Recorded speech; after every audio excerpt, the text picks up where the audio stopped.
So welcome everyone. I am Kelly Sherwin, Director of Editorial Strategy at Higher Ed Jobs, and I want to welcome everyone to our Careers and Coffee conversation. So there's Ryan. Today's session is called Reset and Rise, Wellness for Higher Ed Professionals. And we'll be focusing on higher education staff and faculty and how they can prioritize their well-being, prevent burnout, and re-engage with purpose. Our conversation today is about how taking care of ourselves isn't just good for our personal lives, but it helps with our professional lives as well. So before I introduce each of our guests, I just want to go over a few housekeeping issues for those who are attending today. So if you have a question for either of our guests, please use the Q&A feature of the Zoom webinar. Our Assistant Director, Leah Jackson, is going to moderate, and she'll pick a few questions, and we'll leave the last probably like 10, 15 minutes of our conversation to ask these questions. And then if you don't have a question for the guest, but if you want to connect with a colleague or share a comment, you can use the chat box. And regarding the coffee part of the Careers and Coffee, at the end of the session, we're going to draw a couple participants who will get a free cup of coffee on Higher Ed Jobs. So we'll connect with you after the webinar if you are a lucky recipient of those. And then one last announcement, just a reminder that this session is being recorded and it'll be available on YouTube in the near future.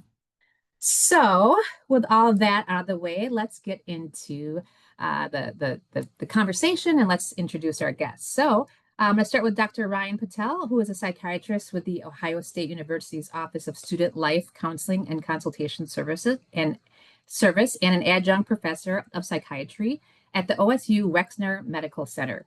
A fellow of the American Psychiatric Association, Dr. Patel has more than a decade of experience supporting the mental well-being of college students and young professionals. He is nationally sought-after speaker known for his expertise on the role of nutrition, sleep, and exercise in mental health. Thank you, Dr. Patel, for joining us.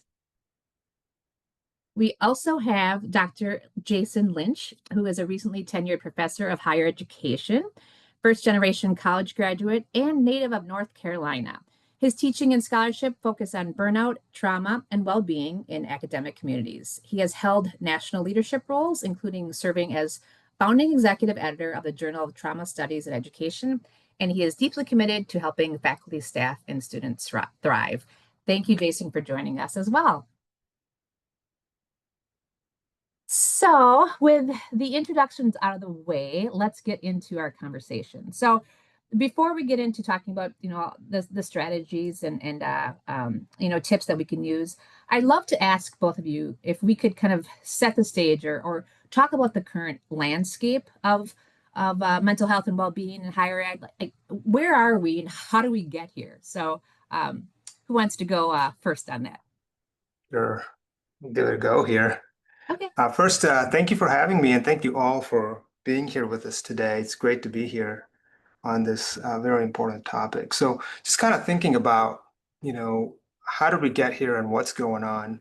So one is just kind of thinking about the mental health climate overall. So when we look at, for example, a representative data across hundreds of colleges across the country, American College Health Association, we do what's called the National College Health Assessment, NCHA, and that's been going on for a number of years. And what we found, and this trend has continued to kind of just go from bottom left to the top right, with the exception of a year or two here and there, and that is the increased mental health concern among college students. So just to kind of give you an idea, the top three mental health concerns among college students are moderate to high stress. 86% of students are reporting that. For about 40% of college students report high levels of anxiety. 35 to 40% report high levels of depression. 48%, or 1 out of 2 college students, score high on loneliness. And these factors are a big issue in college students. And what we're seeing is that there are more college students struggling with mental health concerns than there are professionals that can provide that treatment. It's become a large-scale problem. And the result of that is that the solutions are also large-scale and multifactorial. And the consequence of that for higher ed professionals is that, it's just so prevalent and so common that now the students are showing up across the college ecosystem with mental health concerns. And that, leads to strain on whatever your role might be in higher education. So that you have one factor that's going on. The other factor is, sort of the economic and political climate that has caused, sort of changes in, uh, you know, um, research and these other aspects of functioning in higher ed and ongoing financial challenges that schools have to constantly deal with at the same time that there are pressures from the students that they feel about the cost of college and things like that. So you've got this kind of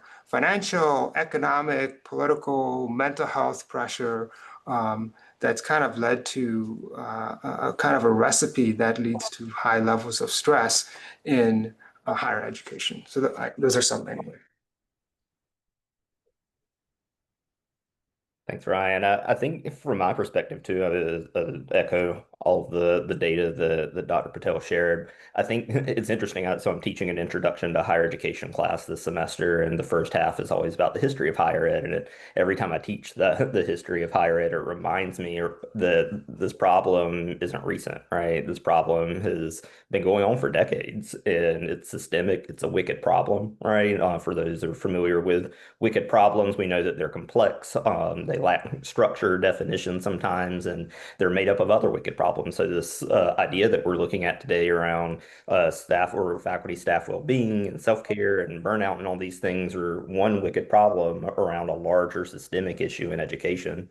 I always tell students there's this myth that higher education functions as a business, right? But it really isn't a business. It's an organization that has probably more stakeholders than any other organization that you can think of, maybe besides K through 12, right? We answer to the public, we answer to students, to parents, our colleagues, the government, all these different things. There are all these different hands in the same pot, right? And so that results in these pressures that people that work in other industries don't necessarily face at all levels, right? From the chancellor all the way down to the folks that are supporting our students in the residence halls, right? Like the whole gamut. And so I think for me, where we've kind of started facing this problem has been gradual. It's started in the 80s, right, with the disinvestment in higher education from the states. We don't have as much money flowing in to provide the supports that we need. We have greater access to higher education, right, than before, but we're not equipped to meet students where they are when we have those open access policies, right? We want to accept them on campus, but then we don't have the structures or resources to support what they actually need to be successful. And so it creates this cycle that just kind of grinds folks in and out of education. And I think it's mirrored in higher ed and K through 12. So I often kind of look at both of those at the same time. Thank you both for, kind of setting the stage and explaining where we're at. And like you said, Dr. Lynch, it's not like this is a new, like this just is happening in the past year. It's been around for a while. So I'd like to move into kind of some like tips or strategies in terms of self-care. I think we all can understand, and I know both you kind of referenced some of them, that there's a lot of challenges in higher education. It could be from we talked about the students facing mental health issues. There's demands on us as professionals, maybe being asked to do more with less. Enrollment challenges. We talked about the current climate. Sometimes there's compensation issues. There's a lot. The list can go on, unfortunately. So this is kind of a multi-part question. So talking about self-care, how do you define, you personally define self-care, and why is it so important for higher ed professionals to tap into the importance of self-care? And then also building on that, what are some strategies that you have seen that might work for faculty and staff as we go into this new academic year? Sure. Something to think about is, that self-care is a practice. And, one definition that I find useful is from Mahoney back in 2003. Self-care is a skillful attitude that needs practice throughout the day. And I would add, when we drill it down more than that, it's three things really. It's behaviors, is how we think about things, and the social supports that we need. And so when we think about self-care, those are the three categories that you would want to think about. And the combination of things that are going to be best for each person is going to vary depending on what works for that person and their situation that they're in and what they need. And so when we think about that, when we think about the behaviors, for example, what are some key behaviors that can help us with this, sort of a high burnout environment? What we find is, when we look at the research, one of the most effective and most important things that we can do to help our self-care is sleep. Interestingly, it actually, adequate sleep and good quality sleep actually helps reduce burnout. It helps reduce feelings of stress, depression, anxiety, substance use, variety of mental health concerns can be improved by getting good quality sleep. So, we can kind of look at all the things that we can do to help have good quality sleep and enough sleep. The second part is physical activity or movement or exercise in a way that you also find enjoyable. For some people, that might be joining a sports league. For others, it might be gardening. For others, it might be, engaging in exercise, going to the gym or working out at home, things like that. But what is that for you? And are you doing, some amount of that on a regular basis? The important thing to keep in mind, is that when we think about sleep, exercise, the other one is nutrition, thinking about nourishing foods that both nourish our bodies and our minds. So when we look at, I do a program here at OSU that talks about food strategies for mental health. There's a lot of research that shows that, appropriate nutrition can help us with feelings of anxiety. It can help us with feelings of depression in a very significant way. I just did a study. It's going to be all over the media at some point when our publication is out of embargo, is 70% improvement in mood symptoms by eating better. It's very, very powerful. And so what I encourage people to think about is, you're in an environment where you're feeling this constant inflow of things coming in. So you really need to, on a regular basis, engage in things that help you discharge the stuff that's coming in and help you manage that more effectively. So we've got sleep and exercise and nutrition. The other thing that helps with the stress reaction, what is stress? Stress is a internal reaction to external events. I might not be able to change what's happening outside of me, but I can do something about how my mind and my body reacts to that stress.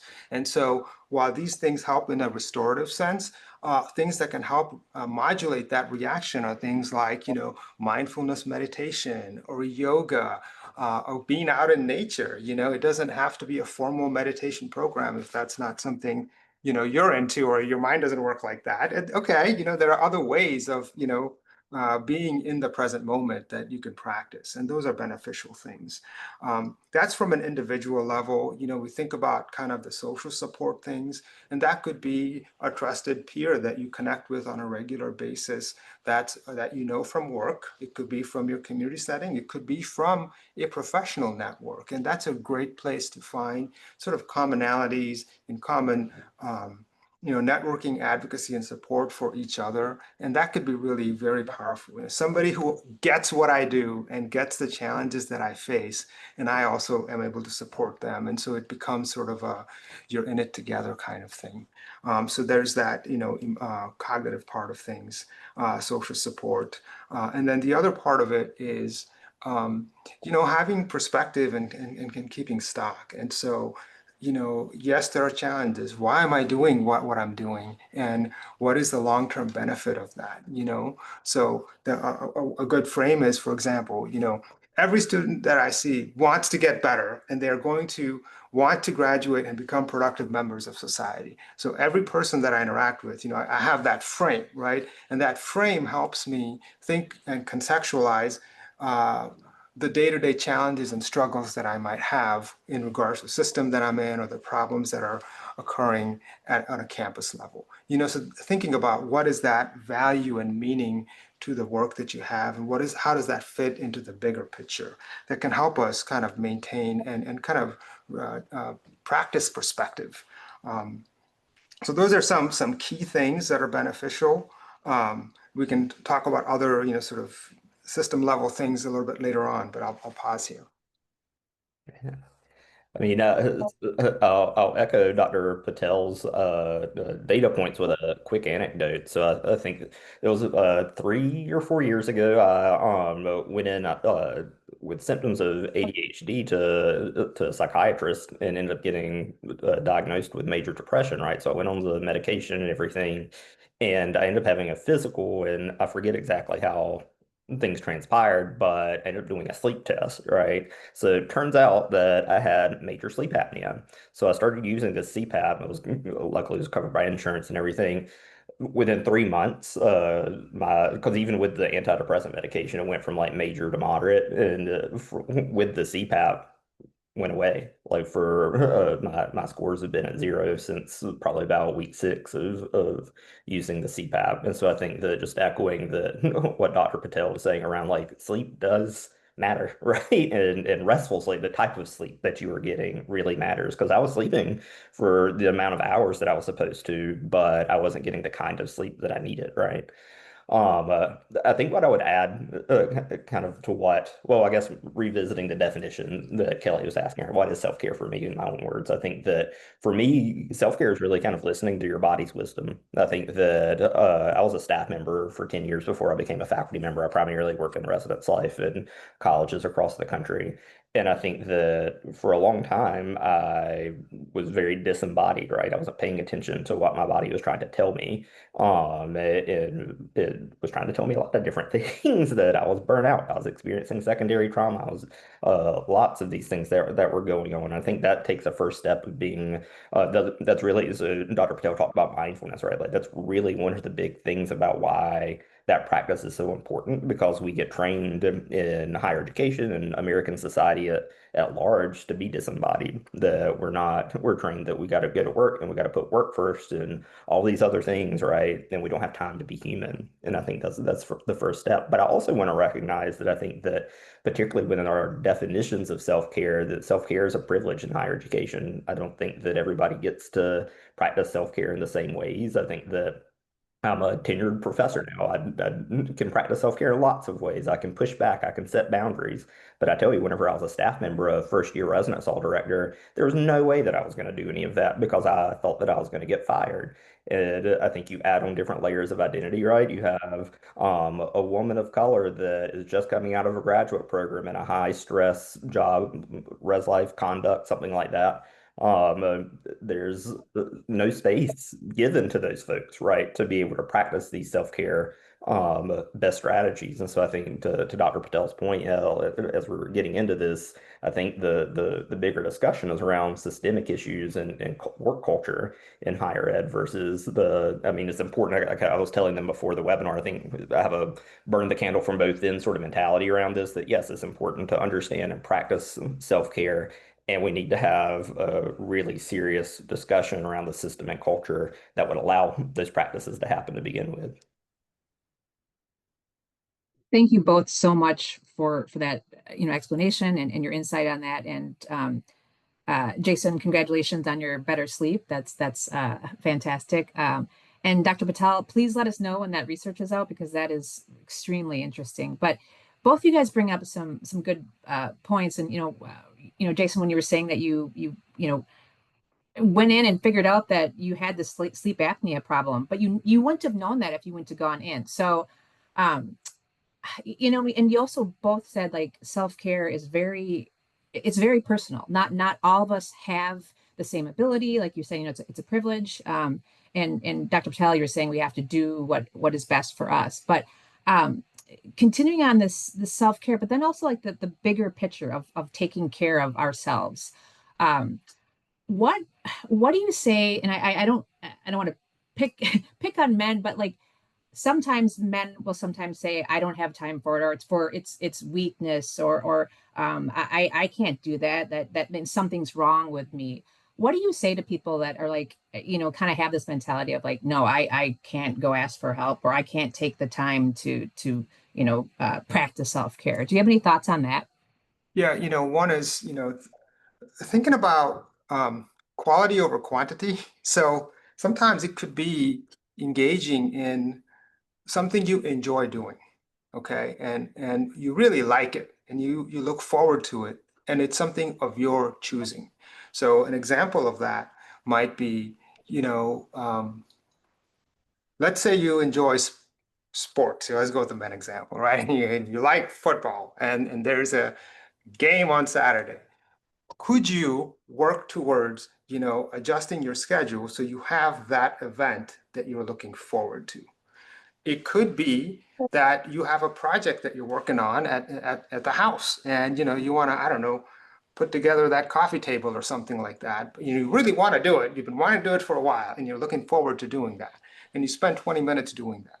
Okay. Now, it's not an hour, it's not all day, but the idea that you took some time, you picked an activity that you found enjoyable, that was soothing to you. It could be reading a book, right? If you're really looking forward to that and you enjoy that, or watching a show or something like that, right? So one of the ways is, like thinking about, maybe you don't use the word self-care, but do you have something that you enjoy doing that you're looking forward to? And it doesn't have to be, again, quantity, it's about the quality of it, so that's one of the ways to reframe. And then the other is, um, there are certain things we all need to do to have good health, right? If I don't sleep properly, you're not going to have good mental health, right? You're not going to be able to function well. If you put fuel that's in your body that is not nutritious, your body and your mind are not going to work well, right? So there are some things that you kind of have to do anyway.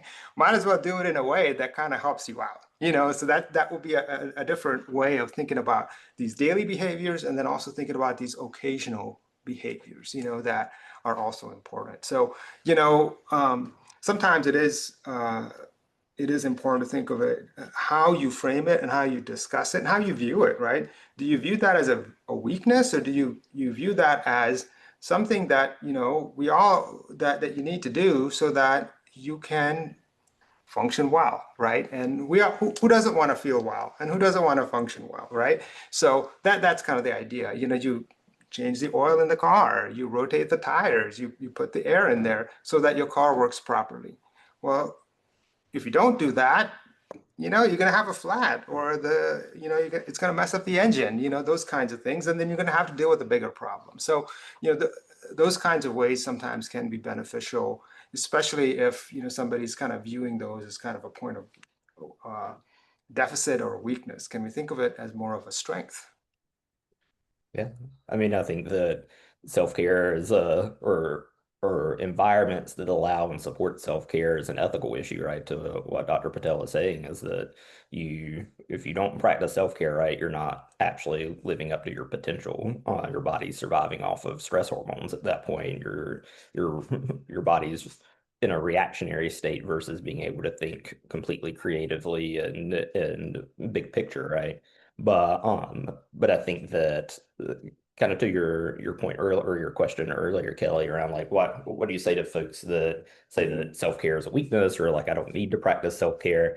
I think that there's sort of two things in my head. I think that one, well, I guess three things, but one, I think the sometimes, or I think as a field, particularly, like sometimes we get addicted to the work, right? To the stress that happens. I think that stress can feel comfortable for us. I think for me, like something I work with on with my therapist all the time is like I can't sit still, because if I do, I'm very uncomfortable, I'm jittery, like all those things. And so being able to recognize that in ourselves, I think is important. I think too, like it's kind of like if or talking to the person around, like, well, if the house is on fire, saying it's not on fire is not going to make it not on fire, right? It's like your body's still going to do what it does, even if you're denying that you're tired, you're denying that you don't need rest, or these different things. But I also think there's a communication piece to it. I know the Luana in the chat said that they don't get even take a work break because they have more than 8 hours worth of work to do in a day. And I think that that's both a communication and a supervisory issue, right? Because I wonder if there's been discussions with the supervisor around, hey, like you keep giving me this work and there's too much work to do. But then I also think that there probably is a time when that has been discussed and the supervisor's not doing anything to alleviate the load. If anything, perhaps they might be giving them even more work. And so I think that that is something that is an environmental example, right? Of like we can't always practice self-care in those ways because the environment doesn't allow for us to do that.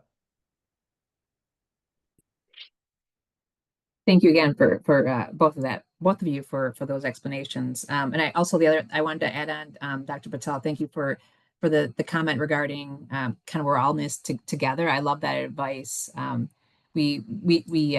attended a session on affinity groups, and someone just wrote a piece on joining an affinity group, and I do think it's helpful for us to know that we don't have to go this alone. So that's another great piece of advice. So moving on to a different category of trying to manage some stress. So I will admit I'm uh, so sometimes scrolling through Instagram, scrolling through social media, seeing stuff on the news, and it gets a little it's stressful. This constant stream of news coming in, and then sometimes we can go down a rabbit hole. So, do you have any strategies of how we can consume media where we don't get to the point of being so overwhelmed?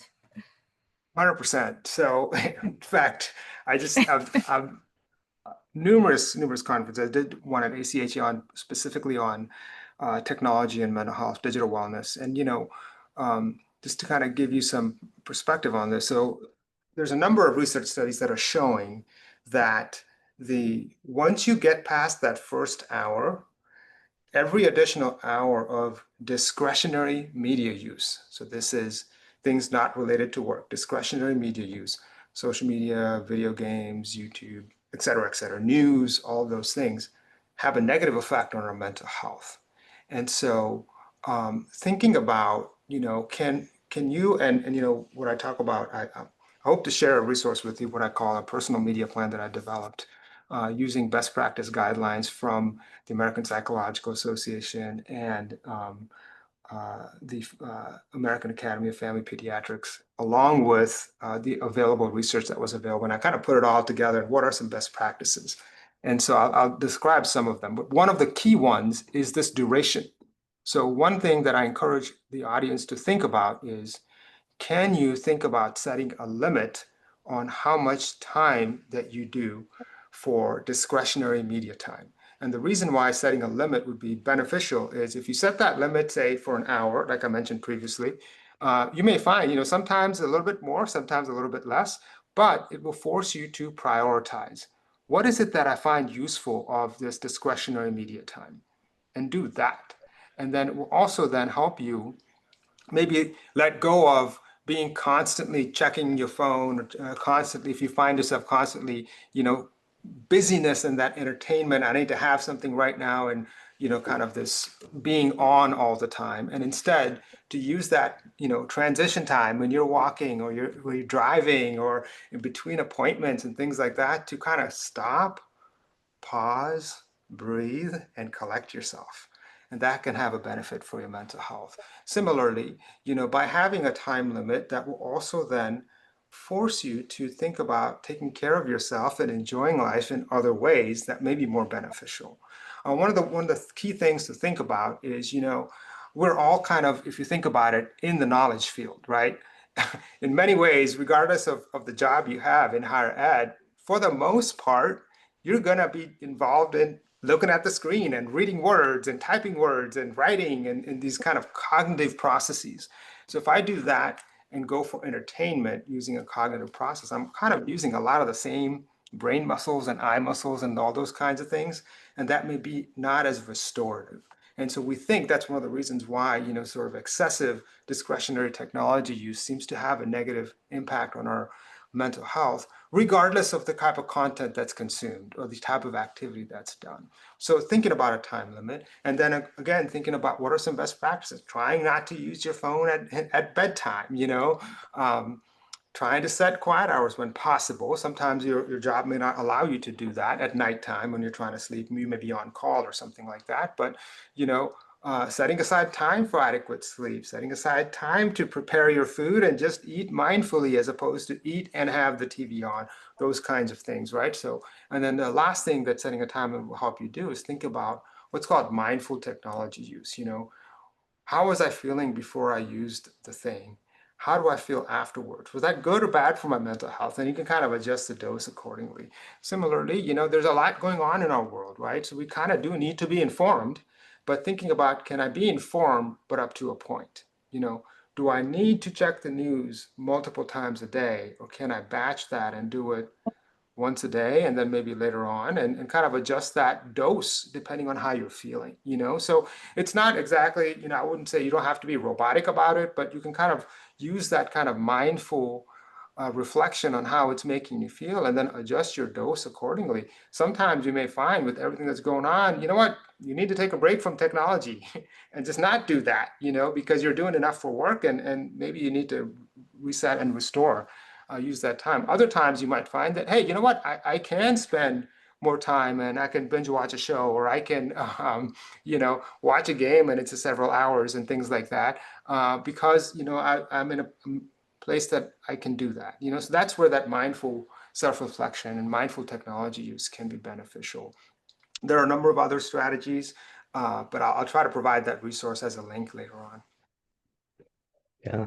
I would even echo, I wonder, Dr. Patel, is it addressed in the research too, is the timing of it, so dosage and timing, because I would imagine that like right before bed, for instance, we know that type of light or whatever gets our brain kind of ramped up, and so it's harder to go to sleep. And I would even think like one of my bad habits, right, is like I wake up and then I'm on my phone, right? And so I'm trying to break that, right? Of maybe put my phone in the living room. And so that way I have to get up and I'll start my day before I get to the phone. But I'm wondering too if there's like a link in there. Have you noticed any of that? Yeah, so it's a great question, and you know, I included some of that in some of my blog posts and in my book as well. Is, you know, a few things that happen. So when we use, for example, technology at bedtime, you know, one of the things that happens is, you know, oftentimes it may be kind of entertainment, and you know, what are we trying to do when we're trying to go to bed? We're kind of trying to turn things off, right? Turn it down. But if we're engaging in, you know, stimulating activities, that kind of sends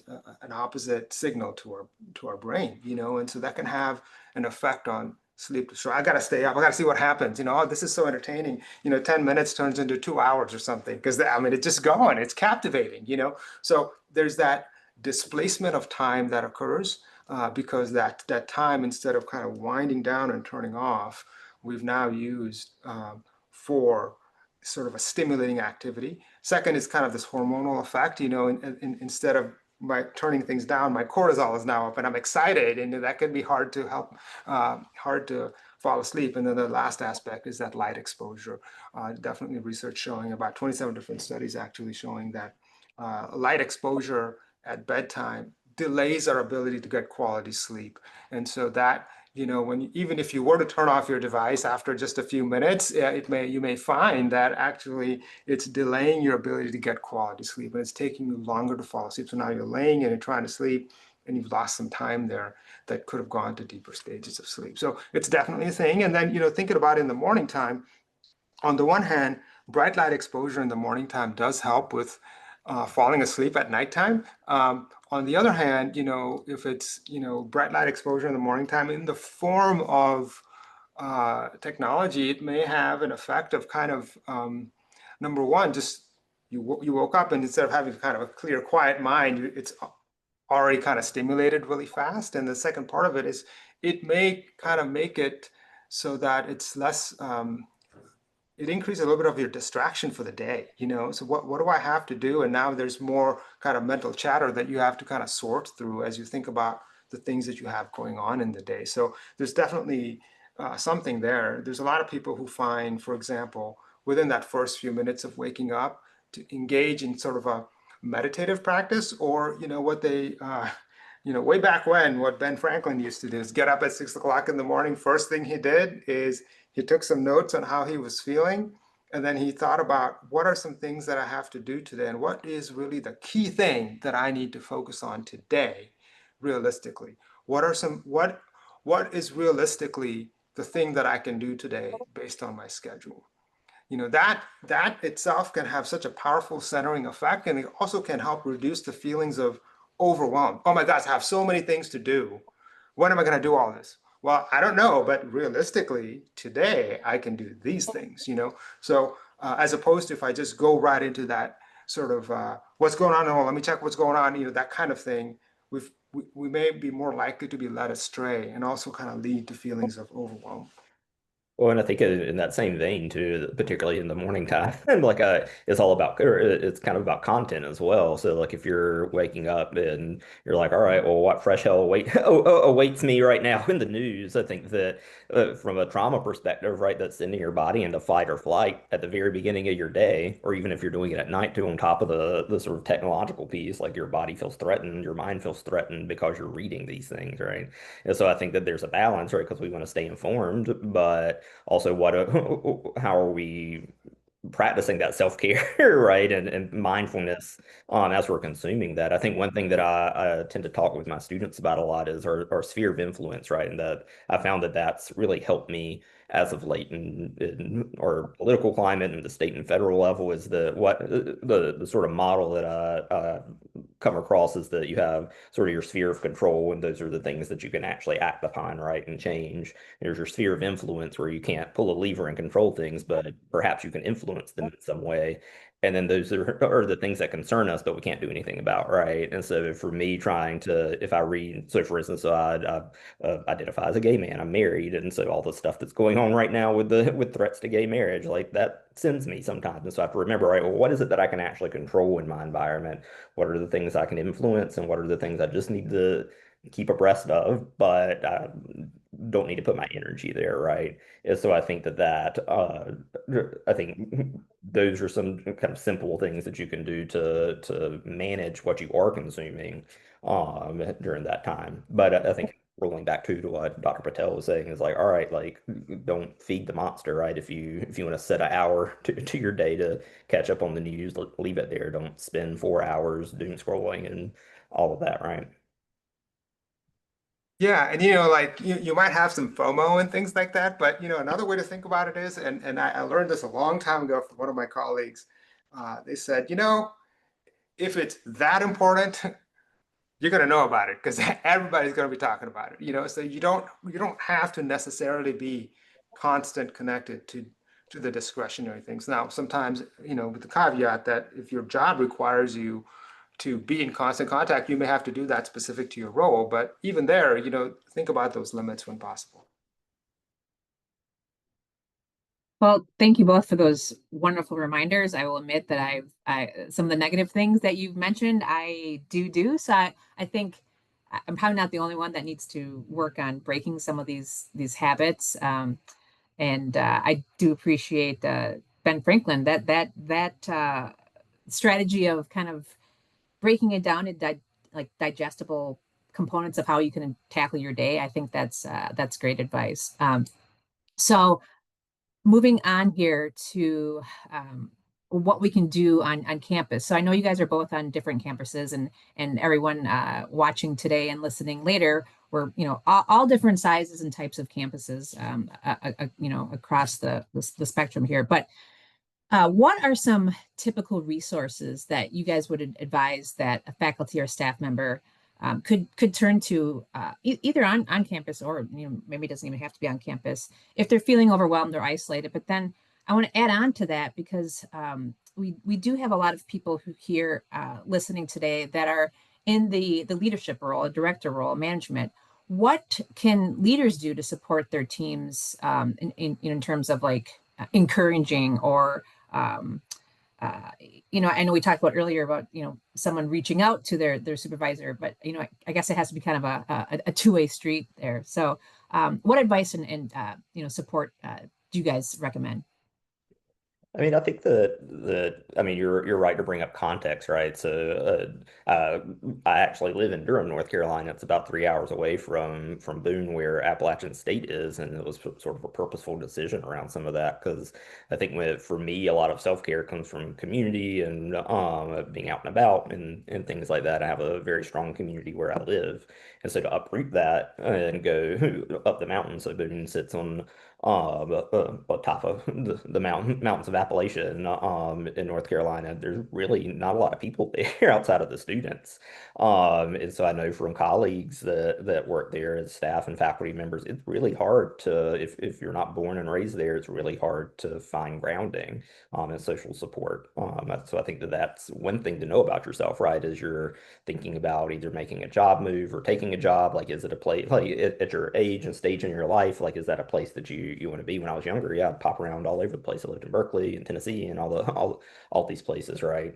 But I think another resource that kind of gets a bad rep sometimes is that is called different things, different campuses, but the employment assistant program. So I used to work at UC Berkeley, and that was while I was working there, that was the time that I came out and was having a really big struggle with that. And my supervisor at the time helped connect me with the employee assistance program, and they helped find one of the best therapists I ever had, right, and got me that help. And so I really appreciated them. Granted, right, all of this comes down to like individual people in these roles, right? So EAP, I had a good experience because this individual in EAP was very helpful. I can imagine that other people might not think so because maybe the individual in that role is not as helpful as what they would think. But I think yeah, I think that's one resource to go to. And I think as far as the leadership piece goes, it's hard to tell because I think that sometimes we create these myths in our head that we have to do more with less, that we have all this pressure on us. And I think that what I've seen in a lot of leadership, particularly at the senior level, is it's self-imposed. It's like, all right, well, you think that this is what's happening, but you never push back, right? You never push back against the senior cabinet members. You never like actually try to provide evidence of these things. And so I think that there needs to be greater advocacy, and I think there needs to be greater protection between senior cabinet and everybody else on campus. And I think that the folks at the VC level are really those folks that set culture and set those boundaries. And if you're not protecting your staff, then that's a cultural issue that needs to be addressed. Yeah, really good points. And some things out loud. In fact, I'm so glad you mentioned the employee assistance program because that was like the top thing on my list. And so definitely, thinking about using that, it is a resource that's available. Take advantage of that. And second part is, thinking about at your work environment, whether that's within your department or somewhere else on campus, is there another professional that is in perhaps a similar role or a professional group that you could join that has around a similar interest, so there's, for example, a young and aspiring professionals group or something like that, but what kind of community or a professional group that you could join that could be part of your campus. And that can kind of help with, broadening your perspective, but also, finding other ways of peer support that could be beneficial. Considering, a buddy system, if that is possible, somebody that ideally somebody that is maybe a little bit more senior, like has been there a little bit longer and that kind of thing sometimes could be beneficial as well. And thinking about departments, like one of the things that they could do is allow time for that. Another thing that units could consider doing is allow space for people to discuss and communicate and find support. Could that be part of a meeting time where there's time for open discussion like that? The second part of it is, at the unit level, if it's possible, allowing for what's called the concept of job crafting. Are there tasks that perhaps you have that you don't quite like doing that perhaps somebody else might really like doing? and vice versa. Well, could those be adapted or traded so that your work becomes a little bit more meaningful? Is there a task or a project that you really like and you value that you would like to do? And is that something that you could communicate with your supervisor? And adding that on might mean taking something off, So that kind of thing can increase the meaning and value for you personally, but also help you do work that is, if you like what you're doing, it comes easier, right? So that can be, beneficial. Unit level, thinking about things like, um, a sense of community within that, and that could be something as simple as a potluck. It could be, celebrations around different times of the year as maybe appropriate. Uh, you know, celebrating birthdays, celebrating, positive achievements, supporting through challenging times, things like that. And then thinking about this, and this may vary from school to school, department to department, but this degree of transparency, we had to make this decision and here's some of the context behind that. Well, that could be beneficial as opposed to we're going to make this change and that's how it's going to be, right? And that transparency of, oh, we're thinking about doing this and we're in discussions of that so that if something were to happen, it's not a surprise and somebody's blindsided. The other thing with that is it can create this culture of increased worry about what might happen, and a lot of times, when it comes to our stress level and burnout and things like that, it's often the worries about what might happen that can really have a negative effect on our mental health than what is, And so that is applicable both at the individual level, but also at a unit level. And so that's something to kind of think about and navigate as appropriate, and it may vary from campus to campus, region to region, department to department, but concepts to think about. Dr. Lynch, you have anything to add on to that, or if not, I no think worries, I I'll can go on. offer here and see what I probably will have additional thoughts as we move on to the other. Okay, Dr. Patel, I was going to mention the fact that you were talking like the employee said sometimes they have to maybe reach out to their supervisor and talk about job sharing or different ways to find value and meaning in their position. And I love that advice. And I want to remind our professionals that um, leaders can't always read your mind. Don't assume that everyone knows how you're doing at work. So if you like you said, if you have an idea that maybe you can design something, differently to make your work a little bit more meaningful, I encourage people to speak up. And I love your point too about leaders on the flip side being transparent to eliminate some of that anxiety. Like I completely appreciate that because yeah, the fear of the unknown is it's hard for a lot of us, me included. So being aware of what the situation is, even though like sometimes leaders can't tell everything, but just kind of knowing the basics to help process, I think that will help professionals. So I know we've got a few more minutes. I think I have a couple questions here, but I want to make sure that we're taking time we have a couple, we had sorry, I'm all over my head here. We had a question come in regarding, doing programming around lower budgets. And I think Dr. Patel, you kind of touched on some of those, like how doing, potlucks or being transparent and things like that. It doesn't cost anything. I don't know if there's anything else that you have to add on to there, or should we flip it over to Leah to bring in a few questions? I I would just add to, I think that this is kind of harkening back from my resonance life days. In res life, we used to be really into like programming models, right? And so it's like we're gonna program these problems away, and that just doesn't work. You're not gonna have a 30-minute program that is all of a sudden gonna change everybody's mind.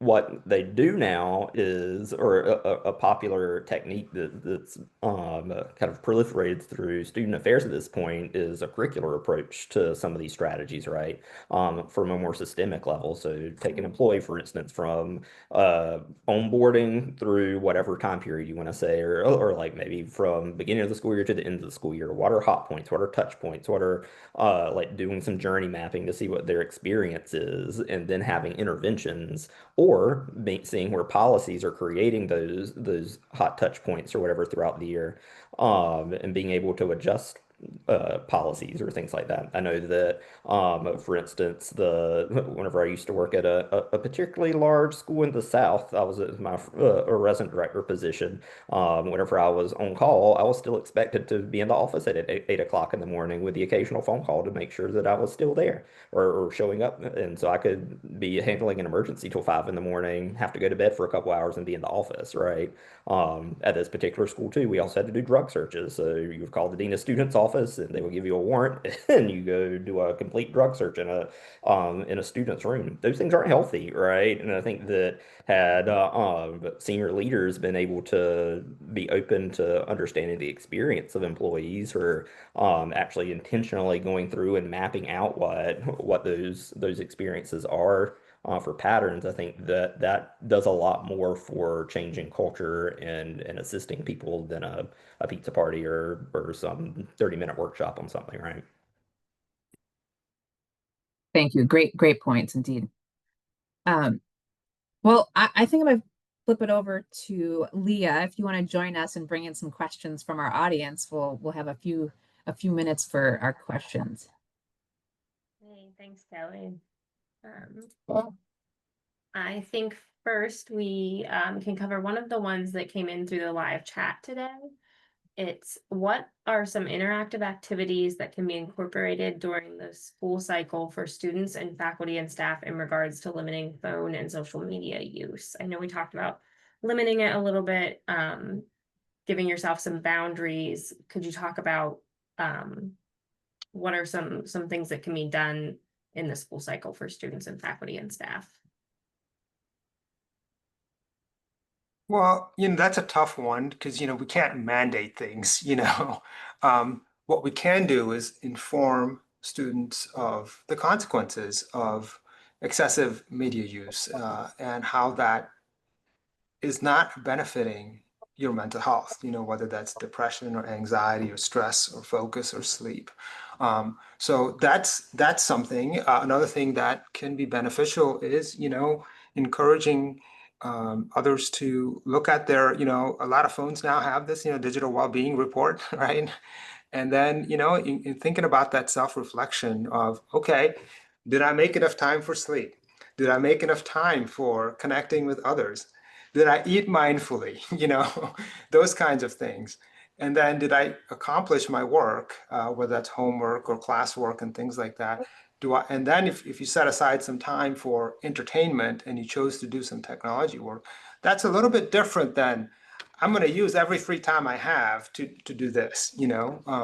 So just helping people with understanding the various mental health effects that it can have, that awareness, I think, can help, because a lot of times I'm not sure people are even aware that doing this actually can have a negative effect on mental health. And that could be, if you think about the classroom setting, it could be signage, it could be flyers that kind of bring that awareness forward, right? It could be those kinds of things. People still look at flyers, in fact, they're very effective, even in today's world.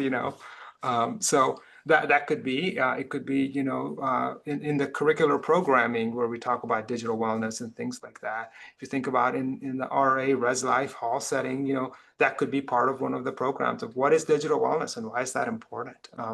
So those are some ways, to help modify behavior, is to tie it to the problem, right? If you tie it to the anxiety and stress and depression, well, okay, that I can see how, using less of that could be beneficial and it could drive that behavior. I would extend and say too, but kind of going back to the mapping, sort of exercise, like setting some time and asking students or staff like what compels you to use some of these things. Because going to what Dr. Patel said about flyers being effective, literally this past Monday, one of my students was like, I really wish the university would use more flyers because I feel compelled to have to be on Instagram because that's the only way that we get information about things. So if we're on one hand saying, yo, like students need to stop using social media and phones so much, but then their only form of information is from social media and technology, then we're hypocrites, right? Like we can't, it maybe not on purpose, right? But we're not thinking about those things.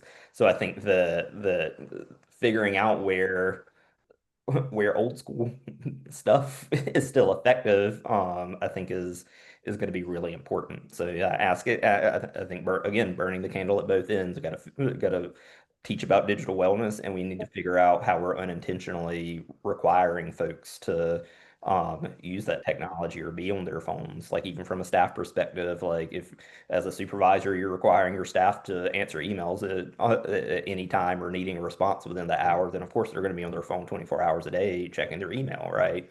So I think that being able to set clear expectations around those different types of things and tell employees what to do whenever they feel compelled that maybe they're like, oh, but I have to do this as a supervisor. It's your responsibility to tell them to help them figure out what the alternative is, or like, no, I'm not going to fire you because you didn't answer that email in an hour. Sometimes people just need to hear that, you know. So I think that those are some things. Yeah, like schedule send is a great feature. You can send it, but at a different time. Another thing is, sometimes depending on the unit and the role, you could put a line there in your signature that says, hey, just because I am sending it outside of hours, I don't expect you to respond outside hours, those kinds of things. And then, of course, you could also at a level communicate to your team that, if I assign a high importance, that does require immediate, but other things do not, or something like that. So from a process standpoint, that could help with this kind of always on culture. And then if for faculty in the audience, if you're thinking about like midnight deadlines, is that going to help our students go to bed on time? Probably not, So thinking about those late night deadlines and could that be earlier, especially if they have early morning classes too, right? So do we want them to go to bed? Do we want them to have enough sleep? Because that has effects on their mental health. I'm laughing because sorry, Lee, I have a rising college sophomore who I think probably submits at 11:58 p.m. So Thank you both. I'm going to try to squeeze in one more real quick.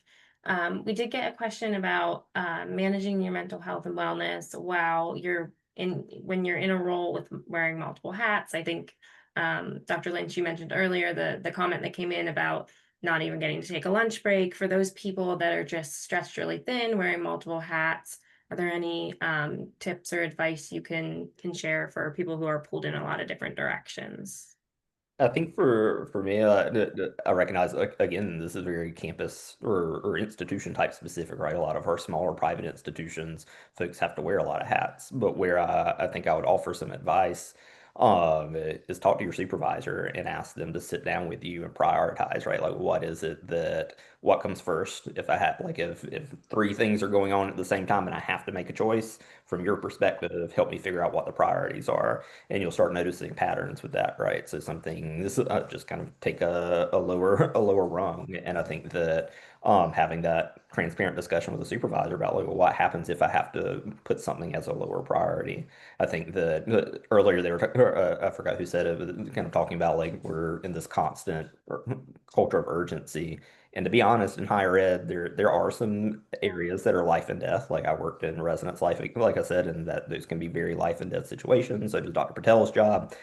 But I would venture that 75% of jobs on campus are not life and death, and that needs to be taken into account. Like there is no urgency in that. It's made up urgency. So anyway, yes, go talk to the supervisor and have some coaching around like how do we set priorities or when do these priorities need to be revisited and shifted.